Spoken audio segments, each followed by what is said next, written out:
Xin chào các bạn.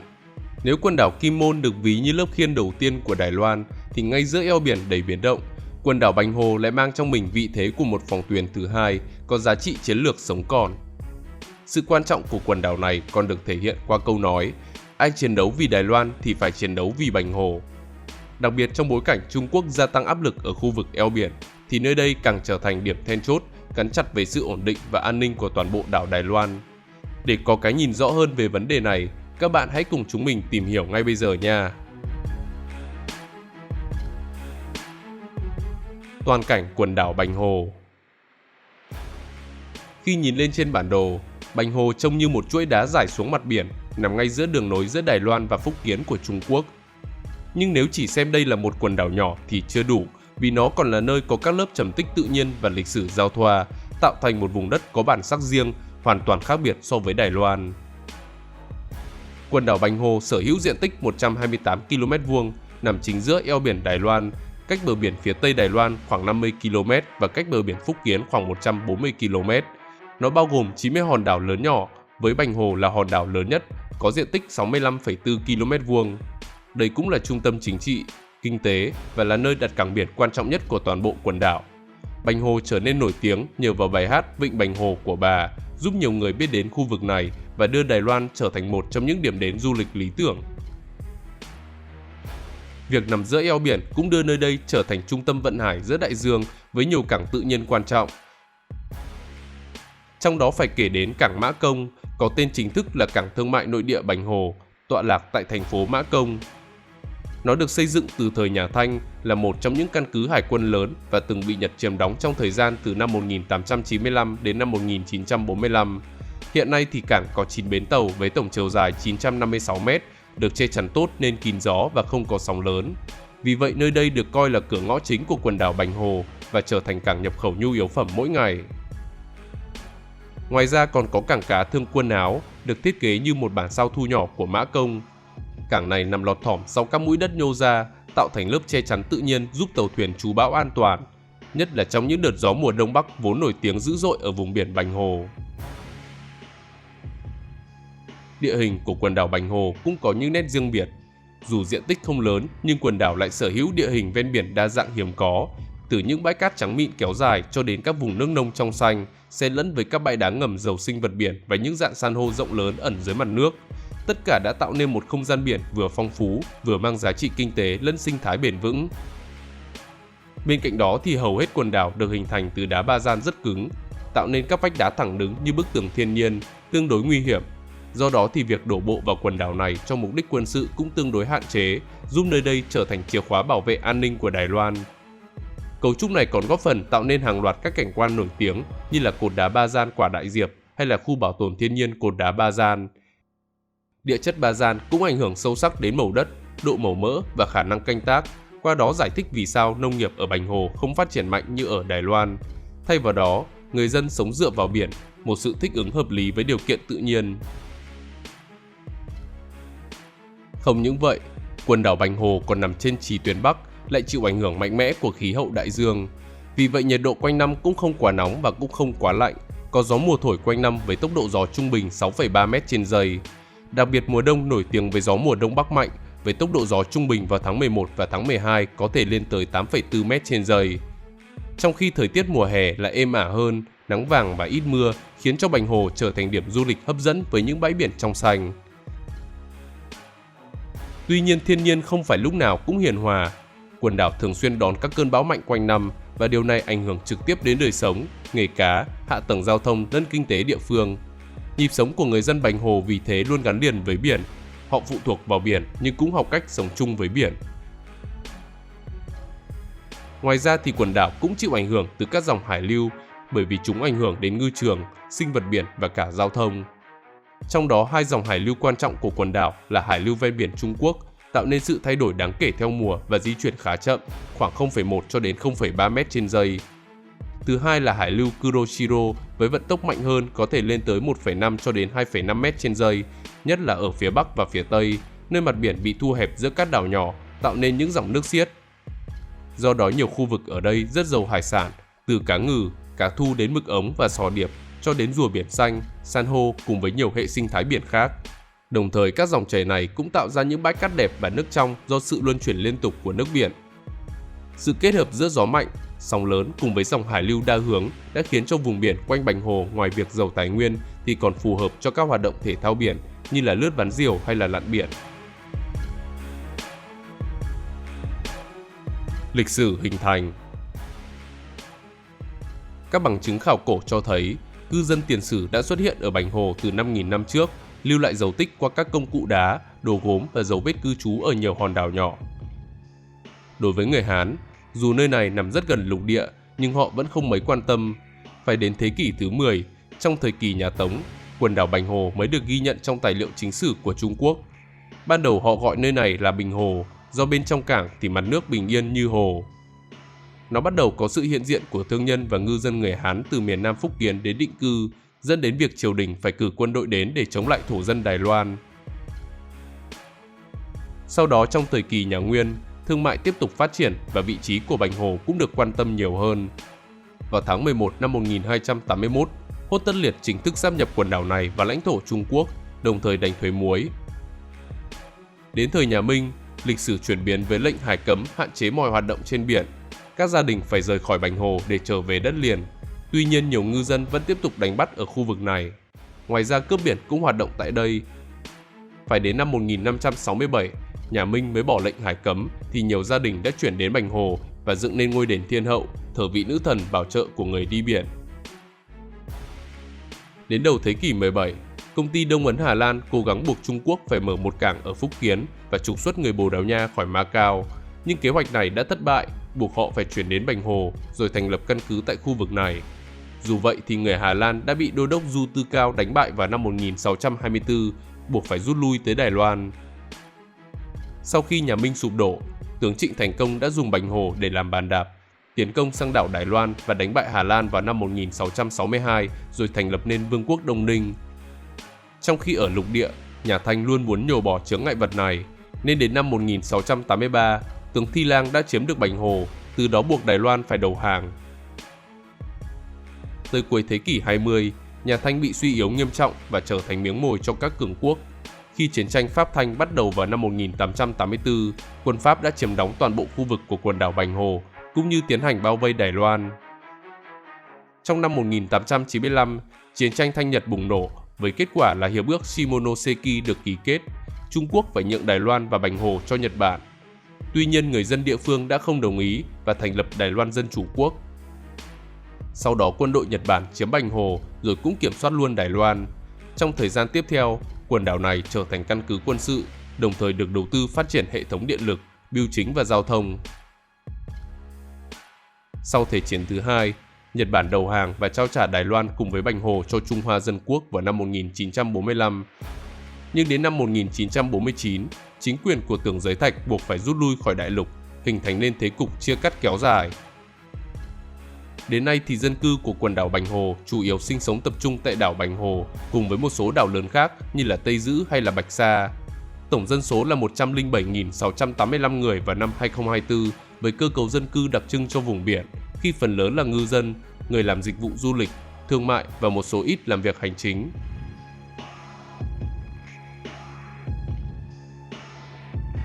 Tình hình kinh tế. Quần đảo Bành Hồ có nền kinh tế dựa trên 3 trụ cột chính, đó là thủy sản, du lịch và dịch vụ thương mại. Trong đó đánh bắt cá là ngành lâu đời nhất. Ngư trường quanh Bành Hồ thuộc loại phong phú bậc nhất trong vùng biển Đài Loan, với lượng cá lớn đi qua đây theo mùa, đặc biệt là cá ngừ, cá thu đao và cá nục. Ngoài ra cư dân còn giữ gìn một nét văn hóa độc đáo, đó là đánh bắt bằng đập đá. Họ sẽ xếp chồng những khối đá thành bức tường như là hình lòng chảo hướng ra biển, tạo nên một bẫy tự nhiên hoạt động theo nhịp thủy triều. Khi nước lên, mặt tường chìm dưới sóng khiến cho đàn cá bơi vào, đến khi nước rút, toàn bộ lượng cá sẽ bị giữ lại trong lòng đập, trở thành nguồn thực phẩm dồi dào cho người dân. Mô hình đánh bắt này không chỉ phản ánh sự sáng tạo của ngư dân mà còn trở thành biểu tượng văn hóa đặc trưng của quần đảo. Một trong những địa điểm thu hút nhiều khách du lịch là đập đá Song Tâm, có hình dáng như hai trái tim chồng vào nhau. Bên cạnh đó thì nuôi trồng thủy sản như là sò điệp, tôm và rong biển cũng phát triển mạnh, đóng góp ổn định vào thu nhập của cư dân. Nhờ cảnh quan đẹp, biển xanh và những bãi cát nguyên sơ, du lịch Bành Hồ đã phát triển rất mạnh trong 2 thập kỷ trở lại đây. Những điểm nổi bật như là bãi biển Sơn Thủy, công viên bãi biển Cát Bối đều thu hút hàng triệu lượt khách du lịch mỗi năm. Cùng với đó là các hoạt động như là lặn biển ngắm san hô, chèo thuyền kayak, lướt ván diều hay là tham quan các di tích lịch sử cổ. Một phần quan trọng của du lịch Bành Hồ chính là khí hậu mùa hè kéo dài, với trời trong nắng đẹp, tạo điều kiện lý tưởng cho các hoạt động nghỉ dưỡng biển. Ngoài ra quần đảo còn có các hạ tầng quan trọng để phục vụ cho nhu cầu đi lại của người dân và du khách. Điển hình là cây cầu nối đảo Bạch Sa và đảo Tây Dữ, có tên là cầu lớn Bành Hồ với chiều dài 2.494m và rộng 13m. Cây cầu này không chỉ giúp việc lưu thông giữa hai hòn đảo trở nên thuận tiện, mà còn là tuyến đường quan trọng trong việc vận chuyển quân lực và nhu yếu phẩm một cách nhanh chóng. Bên cạnh đó còn có sân bay Bành Hồ. Đây là sân bay quan trọng nhất của quần đảo, giúp kết nối huyện Bành Hồ với các khu vực khác. Sân bay được thiết kế với đường băng chính dài khoảng 3.050m, có thể chứa máy bay dân dụng và máy bay chiến đấu phản lực cỡ vừa đến cỡ lớn. Nó cũng có khả năng chứa cùng lúc 100 máy bay chiến đấu, khiến cho sân bay này không chỉ phục vụ dân sự mà còn mang dáng dấp của một trung tâm điều phối quan trọng trong những tình huống khẩn cấp. Tính đến năm 2024, sân bay đã phục vụ hơn 2.409.000 hành khách và xử lý 5.600 tấn hàng hóa, trở thành một phần quan trọng trong mạng lưới vận tải của Đài Loan. Nhìn chung Bành Hồ không đơn thuần chỉ là một quần đảo nằm giữa biển khơi, mà là một thế giới thu nhỏ với bản sắc riêng đầy sức sống. Từ nền tảng địa lý đặc biệt tạo nên khí hậu khác biệt, dòng hải lưu đặc thù và địa hình đa tầng, cho đến bề dày lịch sử kéo dài hàng trăm năm và những lớp văn hóa truyền thống giao thoa liên tục để tạo nên một bản sắc độc đáo đến ngày nay.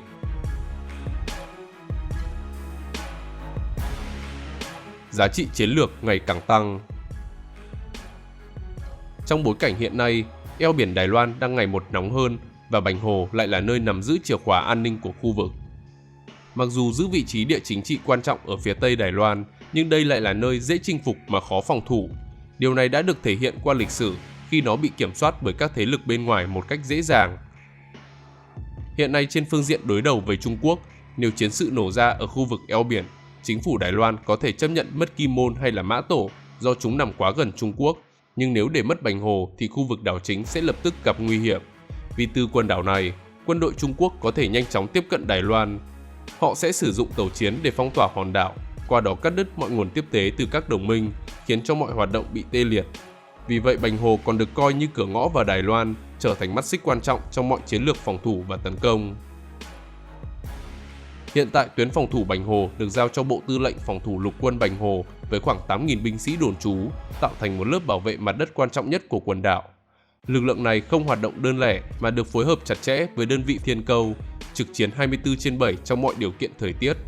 Họ sở hữu các khí tài chiến đấu chủ lực như là máy bay FCK-1 được cung cấp bởi Phi đoàn 3 Đài Trung và Phi đoàn 1 Đài Nam, đảm bảo khả năng phản ứng nhanh trước mọi tình huống trên không. Còn trên biển, những khinh hạm lớp thành công của hạm đội 146 Hải quân cũng hiện diện gần như suốt năm, tạo thành lớp vỏ thép bao quanh Bành Hồ. Sự có mặt của những đơn vị và khí tài ấy không chỉ giữ cho nơi đây luôn trong tầm kiểm soát mà còn tạo thế trận phòng thủ tổng lực của Đài Loan ở khu vực eo biển. Thế nhưng trong bối cảnh Trung Quốc gia tăng áp lực thì Đài Loan lại đưa ra một quyết định gây nhiều tranh luận khi cắt giảm khoảng 15% quân số đồn trú tại Bành Hồ, tương đương với hơn 1.000 người. Lý do của hành động này có thể được giải thích là bởi tình hình nhân khẩu học và gánh nặng kinh tế. Nhưng sự điều chỉnh ấy không tránh khỏi việc đặt ra lo ngại rằng nó có thể ảnh hưởng trực tiếp đến khả năng chiến đấu của Đài Loan nếu xảy ra tình huống khẩn cấp. Thay vào đó, để tăng cường tầm áo giáp của mình, chính phủ Đài Loan đã đầu tư nhiều vào hệ thống quốc phòng, trong đó chính phủ đã trang bị lực lượng quân sự cũng như bố trí một hệ thống khí tài quan trọng ở quần đảo. Đầu tiên là hệ thống phòng thủ mặt đất bao gồm 70 trong số 460 xe tăng M60A3 được triển khai tại Bành Hồ. Dù M60A3 là loại xe tăng có phần lạc hậu hơn so với Type 99 của Trung Quốc, nhưng với cấu trúc địa hình hẹp, nhiều đồi thấp và đường ven biển, chúng vẫn tỏ ra hữu dụng trong vai trò chống đổ bộ cũng như là yểm trợ hỏa lực tầm gần. Cùng với đó thì Đài Loan còn sở hữu lực lượng bộ binh cơ giới pháo tự hành M109A2, các hệ thống súng phòng không và tên lửa tầm thấp để chống các đợt tấn công ở tầm thấp. Trong phòng thủ vùng biển, Bành Hồ được củng cố bằng các tên lửa chống hạm Hùng Phong 2, loại tên lửa tầm trung với tầm bắn 160 km, có độ chính xác cao và khả năng cơ động linh hoạt phù hợp với địa hình nhiều vịnh, nhiều đảo nhỏ. Các bệ phóng thường được giấu trong hầm ngầm hoặc là nhà dân cải trang, cho phép triển khai nhanh mà khó bị nhận diện từ trên không. Bên cạnh đó là Hùng Phong 3 có tầm bắn 100 km và đặc biệt là tên lửa Vân Phong có thể bay tới 2.000 km. Hơn nữa, đại đội tên lửa phòng không MIM-23 Hawk được trang bị radar HR-3000 với tầm phát hiện 470 km, có thể bao phủ toàn bộ không phận của quần đảo Bành Hồ. Ngoài ra còn có MK-13 Mod 4 được trang bị 40 tên lửa phòng không tầm trung tiêu chuẩn Type 1 có tầm bắn lên tới 40 km, trong khi một tàu khu trục lớp Kit cùng với các tàu tuần tra lớp Khánh Giang cũng thường xuyên được đặt ở cảng Mã Công để tuần tra và bảo vệ tuyến bờ biển phía Tây Đài Loan. Kết hợp giữa tàu mặt nước, tên lửa chống hạm đặt bờ và pháo bờ biển, Bành Hồ hình thành một lớp bảo vệ biển có chiều sâu. Không những vậy, để tăng cường phòng thủ vùng trời, nơi đây cũng được trang bị thêm nhiều lớp khác nhau. Quan trọng nhất là các tổ hợp tên lửa đất đối không Thiên Cung 3, vốn được xem là xương sống của phòng thủ tầm trung của Đài Loan. Thiên Cung 3 cũng được thiết kế với tầm bắn tối đa khoảng 45 km, dùng để thay thế cho hệ thống tên lửa Hawk đã lỗi thời và có khả năng đánh chặn máy bay chiến đấu, máy bay ném bom, thậm chí là cả tên lửa hành trình, giúp giảm áp lực nếu căn cứ phòng không lớn ở Đài Loan bị tấn công trước. Hơn nữa, Bộ trưởng Quốc phòng Đài Loan cho biết, Thiên Cung 4 với tầm bắn vượt trội lên tới 70 km có thể được sản xuất hàng loạt vào năm 2026 và sẽ được đưa tới Bành Hồ để củng cố sức mạnh pháo đài phòng thủ. Tuy nhiên, hệ thống Thiên Cung đang gặp phải một số hạn chế, nhất là khi chúng phải đối mặt với các cuộc tấn công đa tầng, nơi đối thủ sử dụng hỗn hợp UAV, tên lửa tàng hình, tên lửa chống radar và chiến tranh điện tử. Trong các báo cáo quốc phòng gần đây, Đài Loan thừa nhận khả năng phòng không của Bành Hồ vẫn là điểm yếu nếu phải đối mặt với hình thức phong tỏa 3 chiều, bao gồm phong tỏa từ không, từ biển và từ chiến tranh mạng. Để khắc phục được phần nào điểm yếu này, Đài Loan đã tăng cường lực lượng không quân tại quần đảo với các phi đội máy bay chiến đấu phòng thủ nội địa như là máy bay tiêm kích FCK-1 Kinh Quốc và một số F-16 được triển khai luân phiên. Dù không phải lúc nào cũng có lực lượng chiến đấu cơ đồn trú cố định trên đảo, nhưng sân bay Bành Hồ được duy trì trong trạng thái trực chiến, sẵn sàng đón máy bay tiếp vận, máy bay trinh sát hoặc là chiến đấu cơ khi cần thiết. Cùng với đó là các đơn vị radar đa tầng nằm tại những đồi cao ở huyện Tây Dữ với tầm quét lên tới 300 km hoạt động 24/7, cho phép phát hiện sớm các hoạt động của Hải quân Trung Quốc ở khu vực ven biển phía đông nam Trung Quốc, cũng như eo biển Đài Loan. Do đó có thể coi các trạm radar này là đôi mắt xa của Đài Loan, tạo nên hệ thống cảnh báo sớm để phản ứng trước các cuộc tấn công bằng tên lửa hành trình, oanh tạc cơ hoặc là tàu mặt nước. Không chỉ tập trung vào các khí tài hiện đại, Đài Loan còn tổ chức các cuộc tập trận ở quần đảo để nâng cao năng lực phòng thủ và phản ứng nhanh. Trong đó các cuộc tập trận vào ban đêm đóng vai trò nâng cao khả năng phản ứng khi ở trong điều kiện bất lợi nhất. Các cuộc tập trận trên bao gồm bắn đạn thật, triển khai lực lượng chống đổ bộ, diễn tập chuyển quân nhanh trong đêm và mô phỏng tấn công đa hướng. Điều này nhằm phòng ngừa khả năng quân đội Trung Quốc sẽ lựa chọn tấn công vào ban đêm hoặc là lúc thời tiết xấu để tận dụng ưu thế khí tài của mình. Vì vậy, Bành Hồ cần nâng cao năng lực phòng thủ trong nhiều điều kiện để giảm tối đa việc bị động trong các tình huống bất ngờ. Nhưng chiến tranh hiện đại không chỉ là cuộc đối đầu hỏa lực trực tiếp mà còn là chiến trường cho chiến tranh tâm lý và chiến tranh thông tin. Hiện nay Đài Loan đã tìm cách nâng cấp hệ thống chiến tranh thông tin, chiến tranh điện tử và giám sát hạ tầng quan trọng của mình. Thậm chí một trong những ý tưởng được đưa ra là triển khai hệ thống cáp thông minh. Đây là loại cáp ngầm có khả năng phát hiện rung động, ghi nhận chuyển động tàu ngầm hoặc là tàu mặt nước, cũng như bảo vệ đường truyền điện và dữ liệu trước các cuộc tấn công phá hoại. Nếu được triển khai, hệ thống này sẽ trở thành trái tim của chiến lược phòng thủ Bành Hồ, giúp phát hiện sớm các hoạt động bất thường dưới nước. Nhất là trong bối cảnh Hải quân Trung Quốc đang gia tăng sử dụng tàu ngầm và thiết bị không người lái dưới nước, thì hệ thống cáp này được xem là giải pháp cần thiết để tăng cường phòng thủ trước chiến lược phong tỏa thông tin thông qua cách cắt cáp. Xét trên phạm vi châu Á-Thái Bình Dương, Bành Hồ còn là một phần của chuỗi đảo thứ nhất, hệ thống căn cứ quân sự của Mỹ kéo dài từ Nhật Bản, quần đảo Lưu Cầu, Đài Loan, Philippines đến Borneo, tạo thành một tuyến phòng thủ nhằm kiềm chế sức mạnh hải quân của Trung Quốc. Nếu kiểm soát được Bành Hồ, họ có thể dễ dàng phong tỏa Đài Loan. Điều này cũng ảnh hưởng trực tiếp đến thương mại toàn cầu khi hoạt động hàng hải bị gián đoạn nghiêm trọng. Hơn nữa, trong bối cảnh quan hệ Mỹ-Trung ngày càng tăng nhiệt, Bành Hồ nhanh chóng trở thành vị trí tiền phương lý tưởng cho quân đội Mỹ và các đồng minh như là Nhật Bản, Úc hay Philippines. Washington coi quần đảo này là cửa ngõ để tăng cường thế trận phòng thủ, nhất là khi Bắc Kinh liên tục mở rộng hải quân với các tàu sân bay và tên lửa chống hạm. Tuy nhiên thì để tránh kích thích sự chú ý quá mức từ Trung Quốc, Mỹ không đặt các căn cứ quân sự tại đây giống như là Nhật Bản hay là Philippines, thay vào đó họ sẽ hỗ trợ Đài Loan thông qua việc huấn luyện và chuyển giao vũ khí.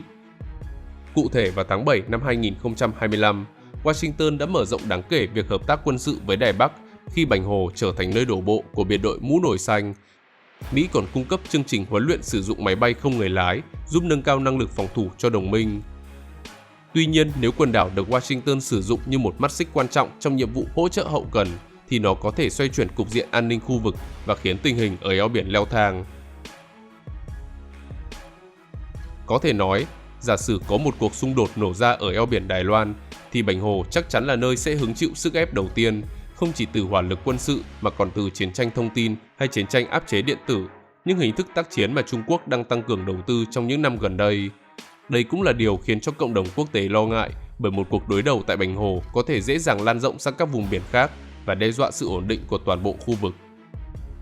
Trong bối cảnh ấy, vai trò của các quốc gia đồng minh như là Nhật Bản, Hàn Quốc, Úc hay Philippines cũng tăng lên rõ rệt. Họ có thể không trực tiếp tham chiến, nhưng do an ninh hàng hải của cả khu vực Đông Á và Đông Nam Á đều gắn chặt với khu vực này, nên họ sẽ có xu hướng hỗ trợ các sáng kiến của Mỹ nhằm tăng cường năng lực phòng thủ của Đài Loan và gián tiếp đặt Bành Hồ vào trung tâm của mọi cuộc đối đầu.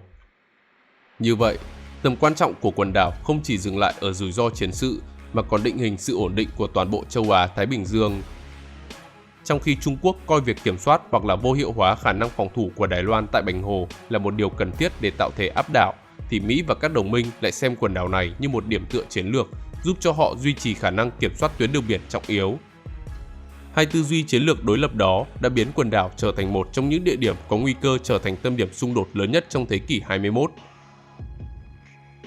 Đặc biệt, theo hiệp ước với chính phủ Trung Hoa Dân Quốc, Mỹ sẽ không hành động nếu như Kim Môn hay là Mã Tổ bị tấn công, nhưng sẽ phản ứng nếu Bành Hồ và Đài Loan bị tấn công. Điều ấy tạo ra một sức nặng không hề nhỏ đối với đại lục. Họ cũng đã nhiều lần tiến hành tập trận, giả định phong tỏa Đài Loan hoặc là tấn công đổ bộ với mục tiêu quan trọng nhất chính là Bành Hồ. Nếu coi an ninh của Đài Loan như một chiếc chìa khóa, thì Bành Hồ chính là chiếc chìa khóa nhỏ, nhưng lại quyết định việc cánh cửa ấy còn đứng vững hay không trước những biến động của thời cuộc. Gần đây thì Thủ tướng Takashi Sane đã phát biểu rằng một cuộc tấn công của Trung Quốc và Đài Loan có thể kích hoạt phản ứng quân sự từ Nhật Bản. Rõ ràng rằng nếu đại lục thực sự có hành động với Bành Hồ, rất có thể cả Mỹ và Nhật Bản đều sẽ phản ứng, không chỉ bằng biện pháp ngoại giao mà còn sử dụng vũ lực. Và đây là lý do vì sao quần đảo Bành Hồ đặc biệt quan trọng đối với Đài Loan. Nếu các bạn biết thêm điều gì thú vị, hãy để lại ý kiến ở phần bình luận nha. Xin chào và hẹn gặp lại các bạn trong những video tiếp theo.